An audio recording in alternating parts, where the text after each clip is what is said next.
Hey guys, okay, so right out of the gate, the big thing to talk about with this chapter is that it's revealed to us that Law and Kid have awakened their devil fruits, which they use to defeat Big Mom. And first off, one thing I do like about this reveal is how even though they have awakened those powers and they did use them very effectively in order to defeat Big Mom.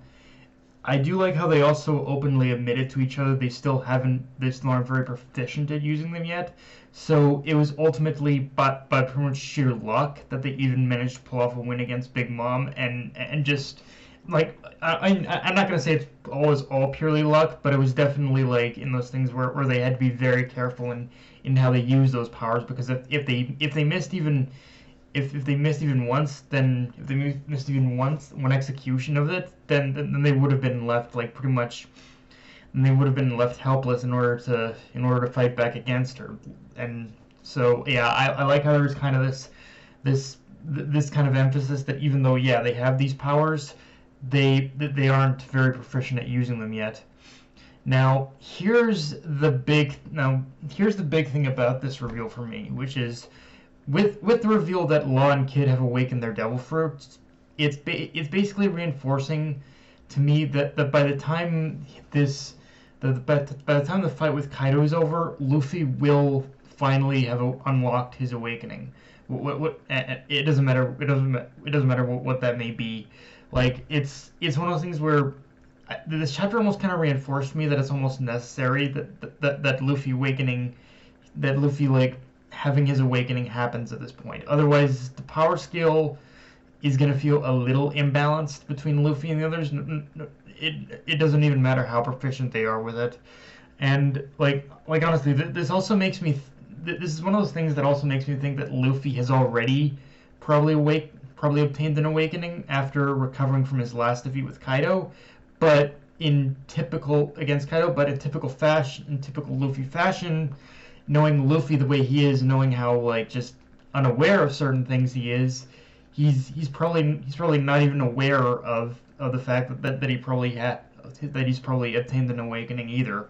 And I think in order for Luffy's awakening like to truly like come like awaken, I guess I think his body's gonna have to be pushed to an extreme in order for him to like in order for him to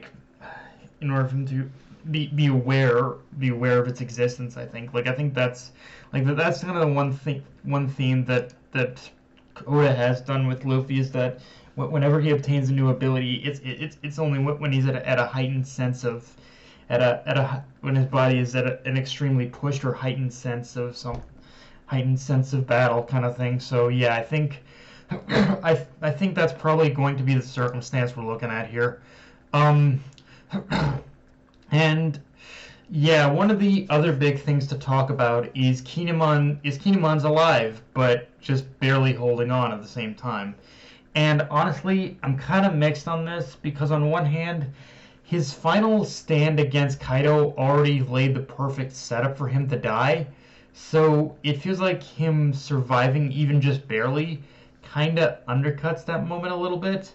However, on the other hand, I do kind of appreciate how Kinemon's encounter with Law back on Punk Hazard did come into play here and allowed him to relay his message to save, in order for Usopp in order to go and save Kiku's life, which, based on Kanjuro releasing that ink monster, could be like I think we are still probably looking at Kinemon's like pretty much final moments here. Like I think what he asked Usopp to do was probably his final dying request, unless Oda decides to pull a last minute save for both of them. But for the most part, it does feel right now like this truly is the end of Kinemon, and I'm just hoping that Oda is gonna follow through with it rather than give us another fake out to his death or something like that. With that being the case, let's talk about Kanjuro's final moments and Orochi's order for him to create that ink monster, because here's the thing, it's kind of built up as this big emotional moment, and for Kanjuro it is. I'll get into Kanjuro in a bit.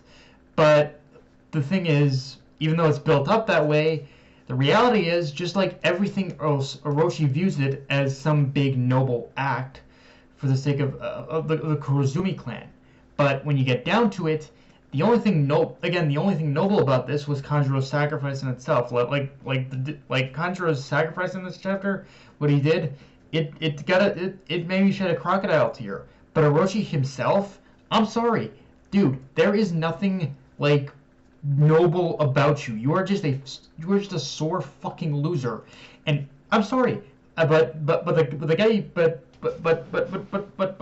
Fukuro, but Fukuro or whatever his name is, yeah, he's not coming to save your ass. Like, unbeknownst to you, Orochi, you're gonna die here as well. Like that. If that happens, you go boom with the place too. It's a fitting, and honestly, it's kind of a fitting end for someone like you, frankly.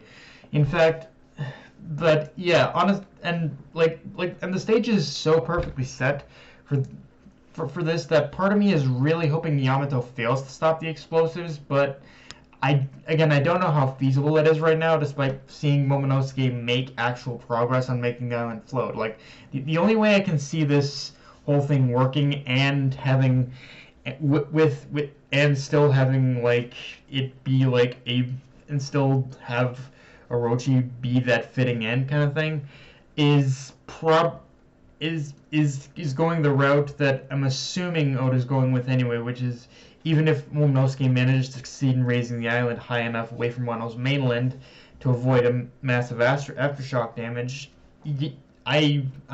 Yamato will still fail to stop the explosives themselves, forcing everyone to escape, and will just barely make it off the island seconds before the explosion. Like, that's kind of the vibe. I'm getting of this whole setup with what Orochi basically had Kanjuro do in this chapter. But it's like, yeah, you pretty much are not, your sacrifice is not gonna be fucking noble, you dumbass. Yeah, the only sacrifice here was Kanjuro's. You are gonna die a fucking sore loser, dumbass. Like, that is what's gonna happen here. But that aside, though, let's talk about Apu, because honestly, I'm really, really getting sick of this guy's shit.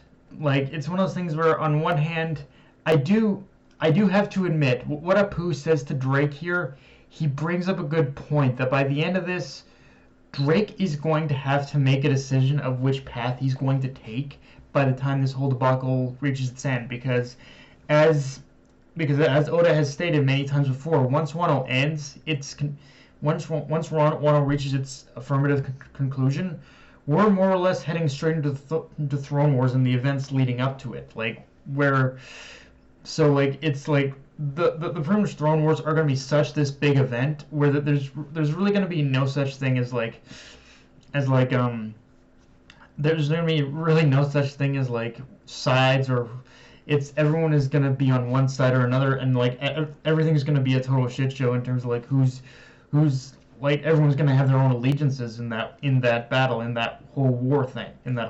So it's like, in that sense, Apu isn't wrong. Like, ultimately, it doesn't matter whether or not Drake is part of the Navy or not. He's going to have to make a decision as to which side of the conflict he's going to be on. Now, where I take issue with Apu in this regard, though, and what he says, is that he's still so fucking dipshit stupid that he still thinks he's gonna come out on top after all this. Like, dude, you are, of all things, you are not gonna be the fucking winner of this shit. Like, I'm sorry, you are a fucking dumbass. I'm sorry, you are a fucking dumbass if you think you're actually gonna come out on top. And done. Like, motherfucker, after this is all said and done, you'll be lucky if you escape here alive. Although, I do admit the fact that Apu has got the numbers on his side, and the fact that they have, I guess, joined him as part of his crew or whatnot, that is kind of a scary thought. But yeah, I'm sorry, Apu, like, you are just a dumbass, dude. Like, if you actually think you're gonna come out on top after this, in either scenario of either Kaido or Luffy losing, yeah, I got news for you. That ain't happening, dumbass. But yeah, guys, that's all I got for this review. If you enjoyed the video, like, comment, subscribe. I'm on Twitter and on Crunchyroll. Be sure to hit the notification bell, hit the subscribe button, and just share the video around, guys. Dark Knight of Anime, signing off. Later, everyone.